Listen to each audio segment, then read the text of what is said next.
আজকের গল্পে ব্যবহৃত স্থানকাল পাত্রের নাম সম্পূর্ণ অবাস্তব এবং কল্পনাপ্রসূত। বাস্তবের সঙ্গে কোনো রকম মিল পাওয়া গেলে তা সম্পূর্ণ কাকতালীয়।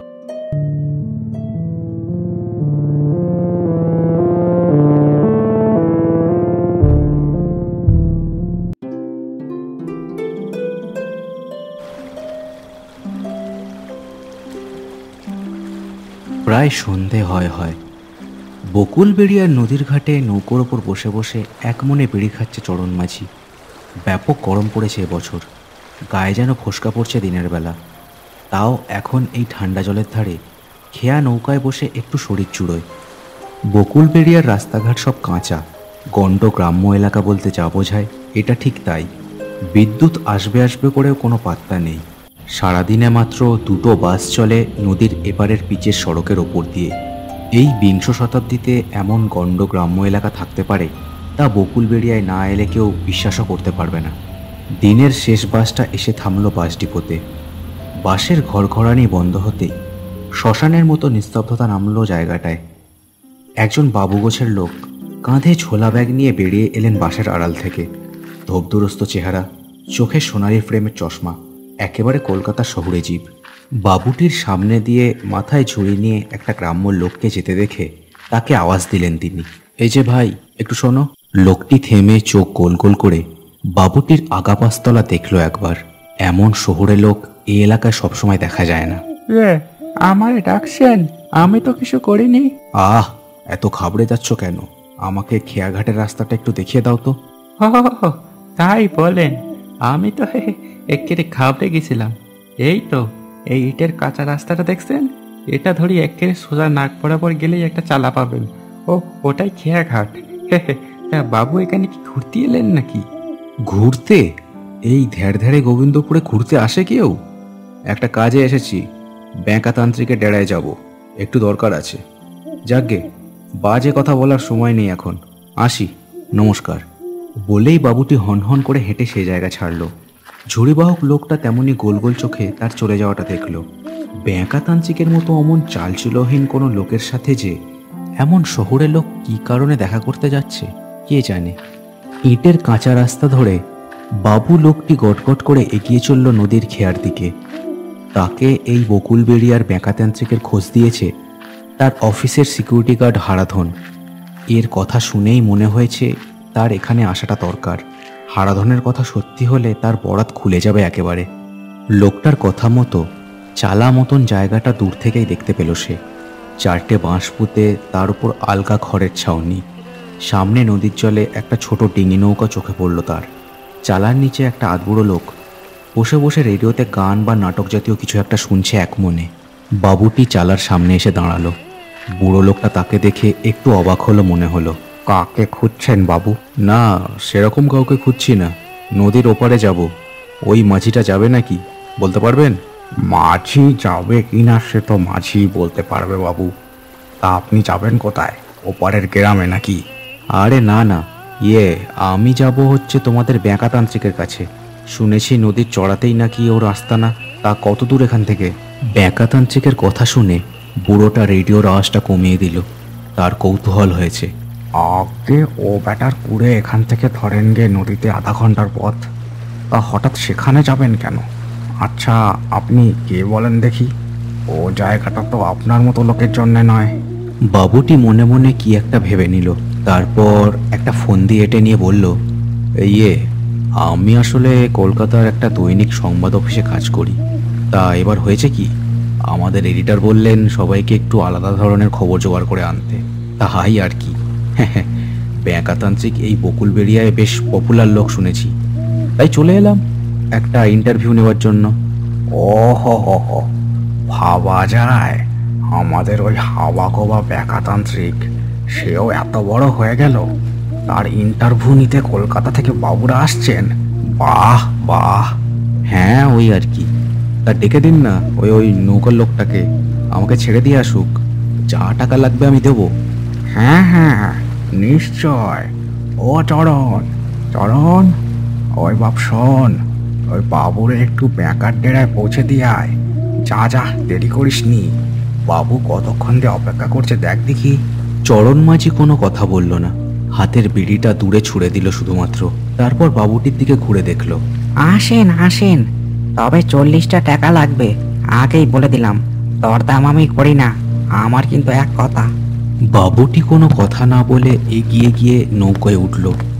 নৌকাটা ঘাটের গায়ে লাগানো ছিল বলে কোনো অসুবিধা হলো না তার। মনে মনে ভাবলো তার কাজ হওয়াটা দরকারি। সে 40 কেন, 400 টাকা দিতেও রাজি আছে। চরণ মাঝি বৈঠায় ঠেলা দিয়ে ডিঙিটা ভাসিয়ে দিল নদীর বুকে। গরমকাল হওয়ায় জলের তেমন কোনো স্রোত নেই নদীতে। নৌকাটা তুলতে তুলতে তখন মাঝ নদীতে এসে পড়েছে। মৃদু হাওয়া দিচ্ছে নদীর ওপরে। গরম ভাবটা একটু কম লাগলেও শরীর জুড়োচ্ছে না। চরণ বৈঠা ঠেলতে ঠেলতে একভাবে বাবুটির দিকে দেখে যাচ্ছে। তার মনে জমা হয়েছে তখন 100 প্রশ্ন। তা বাবু, আপনার নামটা কি? খবরের কাগজের লোক নাকি আপনি? শুনলাম তখন। আমার নাম জেনে কি হবে? তা ধরো, আমার নাম সঞ্জয়, সঞ্জয় বসাক। আর হ্যাঁ, ঠিকই শুনেছ, আমি খবরের কাগজের লোক। ও, তা ভালো। কিন্তু হঠাৎ ওই চালচুলোহীন ব্যাঁকা বুড়োর ইন্টারভিউ নিতে এত দূর এলেন যে বড়? কি এমন কীর্তি ঘটিয়েছে সে? তা জেনে তোমার কি লাভ বাপু? জলদি আমাকে পৌঁছে দাও দয়া করে। চেনো তো ব্যাকাতান্ত্রিকের ডেরা? হ্যাঁ, চিনি বই কি। ওই মরা শ্মশানের ধারেই দূর থেকে দেখা যায় ওর কুড়েটা। ও জায়গাটা আমাদের মধ্যে সব মাঝিরাই চেনে, বুঝলেন কি না? বেশ, শোনো তবে, আমাকে নামিয়ে দেওয়ার ঠিক 2 ঘন্টা পর আবার ঘাটে এসো। আরও 100 টাকা দেব। কি, আসবে তো? হ্যাঁ, টাকা দিলে নিশ্চয়ই আসবো, তবে আগাম লাগবে। বলা তো যায় না, ওই ভয়ানক জায়গায় আপনি ঘাড় ভেঙে মরে পড়ে থাকলেন আর আমি নৌকো ঠেলে হেদিয়ে মরলুম। সেটি হচ্ছে না। সঞ্জয় বুঝল এ জায়গাটা গণ্ডগ্রাম হলেও লোকজন সব যথেষ্ট চালাক চতুর। সে আর কোনো কথা বলল না। এরপর প্রায় মিনিট 10 পরেই নৌকো থেকে নদীর চড়ায় আলো দেখা গেল। নৌকো সেদিকে এগিয়ে নিয়ে চলল চরণ মাঝি। সঞ্জয় বুঝল ওটাই হলো ব্যাঁকাতান্ত্রিকের কুড়ে ঘর। বাবু, একটা কথা বলবো, ভয় পাবেন না তো? না, নির্বিঘ্নে বলতে পারো। ভয় ডর আমার শরীরে একটু কমই আছে, বুঝলে হে। দেখেন, ওই জায়গাটা কিন্তু মরা শ্মশান, মানে পরিত্যক্ত আর কি। ব্যাঁকাদা তান্ত্রিক মানুষ বলেই ওখানে টিকে আছে। আমরা সাধারণ মানুষ, আমাদের তো ওসব জায়গায় এড়িয়ে চলাই ভালো। আপনি তাই একটু সাবধানে থাকবেন। বোঝেনি তো সব। কথা বলতে বলতে নৌকোটি ঘাটে লাগলো ঝপ করে। কাদা কাদা নদীর পাড়, ঘাস জন্মে আছে তার মধ্যেই। সঞ্জয় কাঁধের ব্যাগটা সামলে নেমে পড়ল। মাঝির টাকা মিটিয়ে নেমে চারদিকে দেখতে লাগলো সে। অন্ধকার, তবে চাঁদের আলোয় যথেষ্ট পরিষ্কার এখন। ঝিঁঝির ডাকে গাটা একটু ছমছম করে উঠল তার। সঞ্জয় সাবধানে পা ফেলে আলো লক্ষ্য করে এগিয়ে চলল। ছোট ছোট ঝোপঝাড় হয়ে আছে চারিদিকে। পায়ে চলা রাস্তা, তাল নারকেল গাছগুলো ঠিক যেন ভূতের মতো দাঁড়িয়ে আছে দুপাশে। বাখারির বেড়া দেওয়া কুড়ে ঘরের সামনে এসে দাঁড়ালো সঞ্জয়। হাতের টর্চটা তুলে দেখল মাটির কুড়ে, মাটির দাওয়া, মাথার ওপর খোলার ছাউনি। মিটিমিটি আলো দেখা যাচ্ছে, কারোর নড়াচড়াও দেখা যাচ্ছে এখান থেকে। কেউ আছেন ব্যাঁকাবাবু? কেউ আছেন? তার ডাকে এবার একটা লোক বাইরে বেরিয়ে এলো। লম্বা শিরিঙ্গে ধরনের চেহারা, মাথায় উস্কো খুস্কো চুল, খালি গা, মুখে একরাশ বহুদিনের না কাটা কাঁচা পাকা দাড়ি গোঁফ। এমনই একটা চেহারা আশা করেছিল সঞ্জয়, কিন্তু লোকটার চেহারা সাধারণ হলেও চোখগুলো যেন থকথকে অহংকার। নমস্কার, আমার নাম সঞ্জয়, আমি আসছি কলকাতা থেকে। এই বকুল বেরিয়ার হারাধন, তার কাছ থেকে আপনার সন্ধানটা পেলাম। আমি আসলে। লোকটা একটা হাত তুলে এবার তাকে থামিয়ে দিল। গুলি গুলি চোখে একবার জরিপ করে নিল আগাপাস্তলা। তারপর বলল, বুঝেছি, আসুন আসুন, গরিবের এই ভাঙা কুড়িতে আপনাকে স্বাগতম। বাপরে, কি গলা! যেন বাজ ডাকলো। সঞ্জয়ের বুকের ভেতরটা দুরু দুরু করে উঠল। সে কোণের দরজার দিকে এগিয়ে গেল। ঘরের মধ্যে একটাই তক্তা, তার সামনে একটা মোটা মোমবাতি জ্বলছে। ঘরের কোণে একটা জলের কুঁজোও চোখে পড়ল সঞ্জয়ের। সে দাঁড়িয়ে চারদিকে দেখছিল। লোকটা মেঝেতেই থেবড়ে বসে পড়ল। ঘরের এদিক ওদিক শুকনো পাতা আর ছেঁড়া চটের টুকরো পড়ে আছে। দাঁড়িয়ে কেন, বসে পড়ুন, দেখুন এটাই হলো আমার আস্তানা। সঞ্জয় তক্তপোষে বসে পড়ল। ঘরের জানলা দিয়ে ফুরফুর করে হাওয়া আসছে, গোল চাঁদটাও দেখা যাচ্ছে সেখান দিয়ে। বেশ, এবার বলুন কি ব্যাপার? আপনার মতো লোক আমার কাছে, বেশ অবাক হচ্ছে আমি। হ্যাঁ, আসলে আমাদের অফিসের গার্ড হারাধন, সে এই এলাকারই লোক। আসলে আমার একটা ইন্টারভিউ দরকার ছিল, তাছাড়াও আরও একটা কাজ আছে, সেটা না হয় শেষে বলবো। হ্যাঁ, আপনার আপত্তি না থাকলে। না না, আপত্তি আর কিসের, বলুন কি জানতে চান? সঞ্জয় পকেট থেকে ফোন বের করে রেকর্ডের বোতাম টিপল। তার কাজের কথাটা না হয় শেষেই বলবে, আগে জেনে নেওয়া যাক এই লোকটা আসল না জালি। আপনি কতদিন আছেন এখানে? তা ধরেন হয়ে গেল, এই জ্যৈষ্ঠ মাস পড়লে প্রায় 70 বছর হবে। যখন এখানে এসেছিলাম তখন আমার দারুণ অসুখ, কলেরা, বুঝলেন তো, মহামারী কলেরা। কতদিন যে পেরিয়ে গেল তারপর। সঞ্জয়ের প্রথম উত্তরটা শুনেই যেন ধক করে উঠল বুকের মধ্যে। বলে কি, এর বয়স মেরে কেটে 45 হবে কিনা সন্দেহ, বলে কিনা 70 বছর ধরে এখানে আছে। ব্যাটা গুলবাজ। আচ্ছা, আপনি শুনেছি ভূত প্রেত সমস্ত নিজের কাবুতে রাখেন, তা আমার একটা কাজ করতে পারবেন? এসব কথা কোথায় শুনলেন মশাই? ও আরে মশাই, আমি ছিলাম জাদুকর। গ্রামে গ্রামে ঘুরে ম্যাজিক দেখাতাম, বুঝলেন তো, ভূত প্রেত। সঞ্জয় আবারও একবার চমকালো। এ লোকটা কি পাগল নাকি? সে পরের প্রশ্ন করার জন্য চোখ তুলে তাকালো। তাকিয়েই বুকের ওপর যেন গুম করে কিল পড়ল একটা। দেখলো ঘরের একমাত্র জানালায় একটা ছায়ামূর্তি এক দৃষ্টে ঘরের মধ্যে দেখছে, দু চোখে আগুনের ফুলকি। লোকটা কখন থেকে ওখানে দাঁড়িয়ে আছে কে জানে। এই কে কে ওখানে? ব্যাকাও সেদিকে তাকালো, কপালে ভ্রুকুটি, রাগের চিহ্ন চোখে মুখে খুব সুস্পষ্ট। কি ব্যাপার? হ্যাঁ, কি চাই এখানে? যা যা বলছি এখান থেকে। লোকটা কয়েক মুহূর্ত সঞ্জয়কে দেখে নিল, তারপর ঘর ঘরে গলায় বলে উঠল, ও লোকটার মনে পাপ আছে, যত তাড়াতাড়ি পারিস কাজ মিটিয়ে নে, আমরা আশেপাশেই আছি। বলেই স্যাঁত করে অন্ধকারে অন্তর্ধান করলো। কিন্তু কি বলে গেল ও? সঞ্জয়ের গলা এবার শুকিয়ে গেল। এতক্ষণ পরে ভয়টা ধীরে ধীরে প্রবলভাবে চেপে বসতে লাগলো তার মনে। হ্যাঁ, ওর কথা বাদ দেন কর্তা, বেটা পাগল। এখানে যখন এসেছিল তখন ওর পাগলামি এমন পর্যায়ে পৌঁছেছিল যে হাত পা বেঁধে শেষ কাজ করতে হয়েছিল। হ্যাঁ হ্যাঁ হ্যাঁ।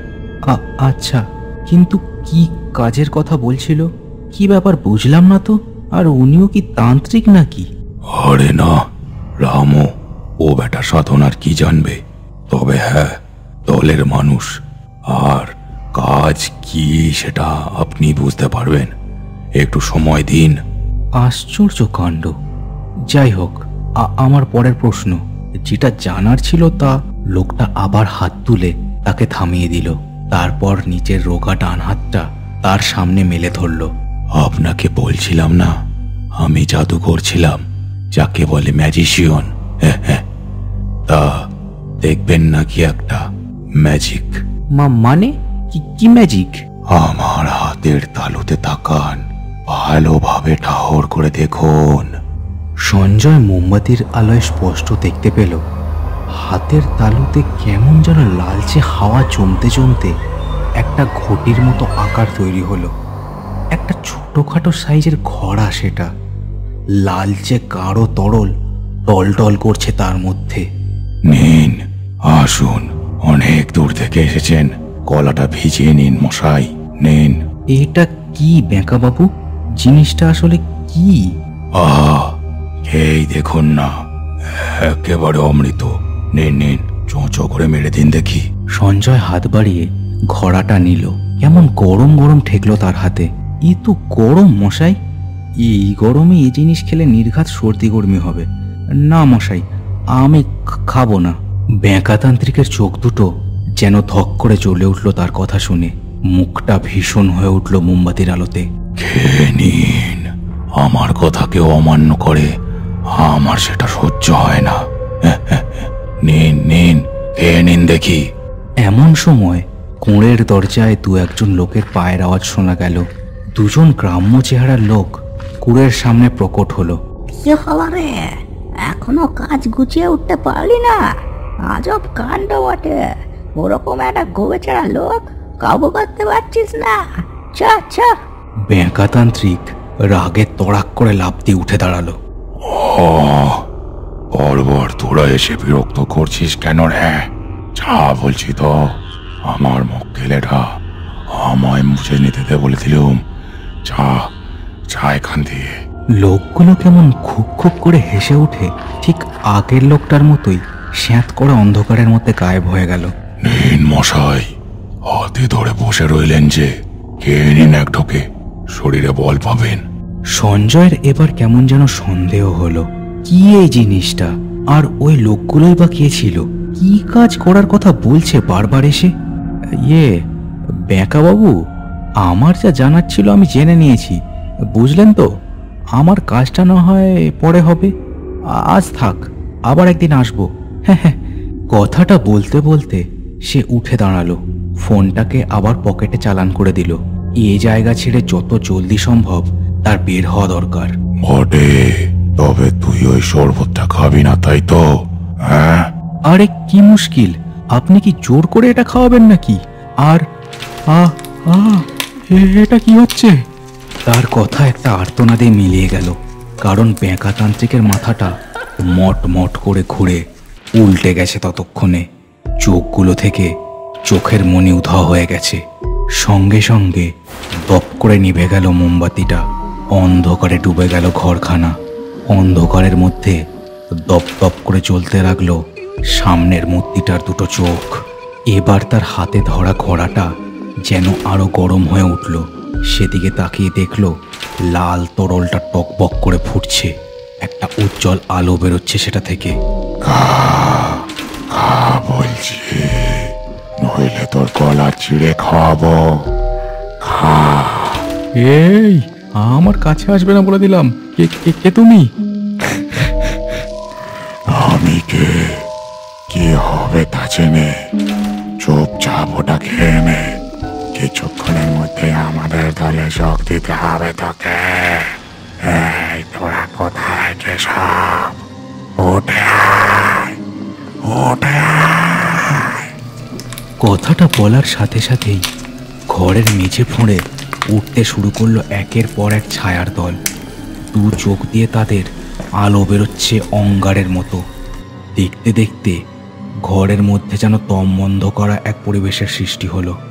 ছায়াদের দলের ফিসফাসের শব্দে পাগল হওয়ার জোগাড় হলো সঞ্জয়ের। রক্ষে করো, কে আছো? বাঁচাও আমাকে, কে আছো?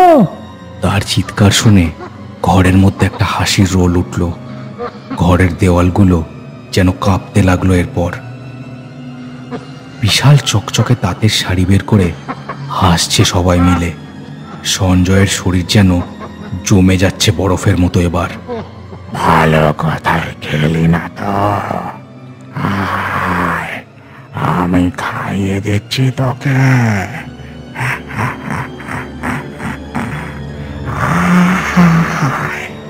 কথাটা বলে দুটো হাত সামনের দিকে বাড়িয়ে দিল মূর্তিটা। কালো কালো নখের আঙুলগুলো সাপের মতো কিলবিল করে তার দিকে এগোচ্ছে। সঞ্জয় চোখ বুজে ফেলল।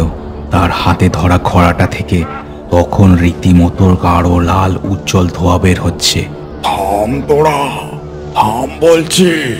হঠাৎ বিশাল একটা হুঙ্কার শোনা গেল। সবকটা মূর্তি আর সঞ্জয় সকলে মিলে দরজার দিকে তাকিয়ে দেখল লম্বা রোগা একটা মূর্তি সেখানে দাঁড়িয়ে আছে। এই লোকটার মাথাও উস্কো খুস্কো চুলে ভরা, কাঁধে একটা ঝোলা। সে দাঁড়িয়ে দাঁড়িয়ে জ্বলন্ত চোখে ঘরের মধ্যে সবাইকে দেখছে। সঞ্জয় এবার থপ করে বসে পড়ল তক্তাটার ওপর। হাত থেকে খড়াটা মেঝেতে পড়ে ভেঙে ছড়িয়ে গেল চারিদিকে। দরজায় দাঁড়ানো লোকটা ঝোলা থেকে এক মুঠো মাটি আর ধুলো বের করে ছুঁড়ে দিল ঘরের মধ্যে। সঙ্গে সঙ্গে ছায়ামূর্তির দল আবার দুমড়ে মুচড়ে মাটির তলায় গিয়ে সেঁধল, যেন জোঁকের মুখে নুনের ছিটে পড়ল। সঞ্জয় একেবারে হতভম্ব হয়ে তক্তপোষের ওপরেই বসে রইল। এরপর কখন যে লোকটা ঘরের মধ্যে ঢুকলো আর কখন যে মোমবাতিটা জ্বাললো সঞ্জয় কিছুই বুঝতে পারল না। তার চোখের সামনে যেন একটা খোলা খোলা পর্দা ঝুলছে। চোখে মুখে জলের ছিটে পড়তে আবার যেন জীবিত মানুষের পৃথিবীতে ফেরত এলো সঞ্জয়। চোখ পিটপিট করে দেখল তার চোখে মুখে জলের ছিটে দিচ্ছে চরণ মাঝি। তার পাশে কপালে ভ্রুকুটি নিয়ে দাঁড়িয়ে আছে সেই লোকটা। ওরা কারা ছিল? আর আপনি বা কে? আমি কে? যার খোঁজে তুই এখানে এসেছিলিস আমি সেই ব্যাকাতান্ত্রিক। আর ওরা কারা ছিল সে কথা বলতে গেলে তোকে আজ থেকে 70 বছর আগেকার কথা বলতে হয়। আজ থেকে 70 বছর আগে এখানে এই জায়গায় ব্রিটিশদের তৈরি প্লেগের হাসপাতাল ছিল। সেই হাসপাতালে বহু মানুষ মারা যায়। কেউ মারা যায় ভুল চিকিৎসায়, কেউ মারা যায় বিনা চিকিৎসায়। তারপর তাদের অতৃপ্ত আত্মা প্রেতের দল হয়ে এখানে বাসা বাঁধে। পরে এ জায়গায় বকুলবেড়িয়া গ্রামের পত্তন হলেও এ জায়গাটা হয় শ্মশান। কিন্তু সেই অপঘাতে মৃতদের উৎপাতে শ্মশানটাও কিছুদিন পর হয়ে পড়ে পরিত্যক্ত। তারপর অবশ্য আমি এখানে এসে সাধনা শুরু করি। বুঝলি তো, আমি এখানে আসতেই ওদের হয় মহাবিপদ। কিন্তু ওটা কি ছিল? কি খাওয়াতে চাইছিল ওরা আমায়? ওটা ছিল বিষ, করাল বিষ। ওটা খেলে তোর মৃত্যু হতো অপঘাতে। আর এখানে অপঘাতে যে মারা যায় সে বাধ্য হয় ওদের দলে যোগ দিতে। তোর ভাগ্য ভালো, সঠিক সময়ে আমি আমার সন্ধ্যার সফর সেরে এখানে ফিরে আসতে পেরেছিলাম। হ্যাঁ বাবু, আপনারে ছেড়ে যখন আমি খেয়াঘাটের দিকে যাচ্ছিলাম দেখলুম ব্যাকাদা নদীর পাড় দিয়ে হাঁটছে। আমার সঙ্গে সঙ্গে মনে হলো আপনি এখানে একা থাকবেন, তাই সাথে করে ধরে নিয়ে এলুম। আর এখানে এসে দেখি এই কাণ্ড। আমি জানি তুই এখানে কেন এসেছিস। তুই তোর আপিসের বড় বাবুর নামে মারণ বান চালনা করাতে চাস আমাকে দিয়ে। এই তো ছিল তোর মনের সুপ্ত বাসনা। আমি জানি মনে পাপ নিয়ে তুই এই শ্মশানে এসেছিস, সেই জন্যই তুই বিপদে পড়লি। যা, দূর হ এবার এখান দিয়ে। এরপর চরণের নৌকাতেই সঞ্জয় ফিরে চলল বকুলবেড়িয়ার ঘাটের দিকে। লজ্জায় মাথা নিচু করে সে বসেছিল নৌকোর তক্তার উপর। সত্যি অফিসের বড়বাবুর চেয়ারখানার ওপর তার বড় লোভ। তার জন্য সে এত নিচে যে নেমে গেছে নিজেই বুঝতে পারেনি।